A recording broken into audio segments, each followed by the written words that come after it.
Kung kayo po ay bago sa aking channel, please like and subscribe Tess Esteban para po ma-notify ka sa lahat ng mga videos po na aking i-upload. Thank you!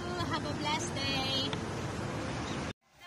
So, ayan po, taking pictures po ang mga DSWD. Kasama po si Kuya Uying at ang sekretaryo po nila sa barangay. At ito nga po, dahil nalalapit na naman ang eleksyon ng mga punong barangay, mga kagawads, ang amin pong isa sa mga asawa ng aking pinsan ay tatakbo po bilang kapitan ng aming barangay. At meron siyang palibreng programa na gagawin ngayon, bunot ng ngipin at patuli. So, welcome po ang lahat para po ipatuli ang inyong mga anak at ganon din sa mga gustong magpabunot ay welcome po kayong lahat. So, mapapansin niyo po, dami-dami na po nakapila dyan. Ayan, and ito po ang ating mga DSWD. Ayan, so sa kanila po tayo magpapalista kung sakali pong ang inyong pong mga anak ay magpapatuli ba o magpapabunot ng ngipin. Birthday ko? Ay, sa birthday ni Hari. Ay, alis ko na tayo. Sayang. Hari, maglingin tayo sa birthday mo. Hindi sa ano na ng ate. Sa 30. Kita mong pupunta tayo ng Clark. Sino yan? Andrada. Andrada pala. Lalaba. Andiyan na yung mga dental at saka pugit. Dalawa? Ayan, so simula na po silang nagtatawag ng mga pangalan. Meron na pong pumupunta doon sa dulo para po bunutan. Dahil yung dental po ang unang dumating, sila po yung mga magpapabunot pa ang kanilang uunahin.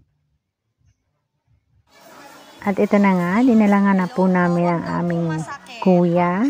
Ayan po ang aking anak na 9 years old.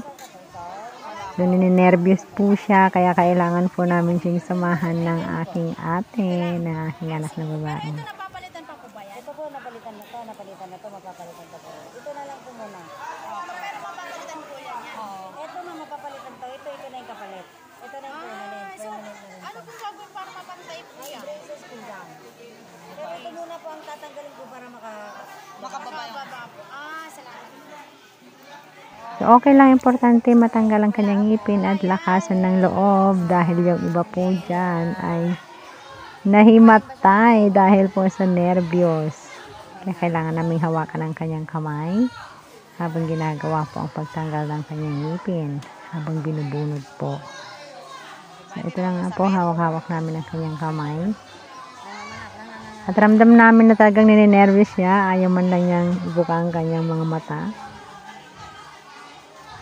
Sobrang ninenervyos din siya, pero ang lakas ng loob pa rin yung nananaig.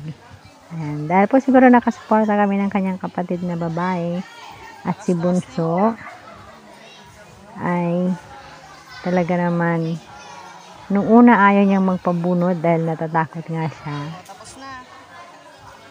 Sabi namin, pagkatapos magbunot, kahit na anong hilingin niya ay aming ibibigay. Nag-promise po kami na magbibigay pa kami ng ice cream sa kanya, kahit 2 pa o 3 ang kanyang kainin. Importante mabunot ang kanyang ngipin. Yan. So, ayan nga po, tatanggalin ang kanyang isang ngipin.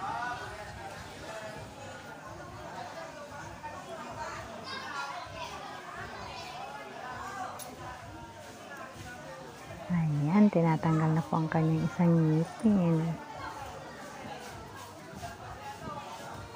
Nakakatuwa dahil hindi pa rin siya umiiyak at hindi po talaga siya umiyak dahil hawak namin ang kanyang kamay. Tigisa kami ni ate.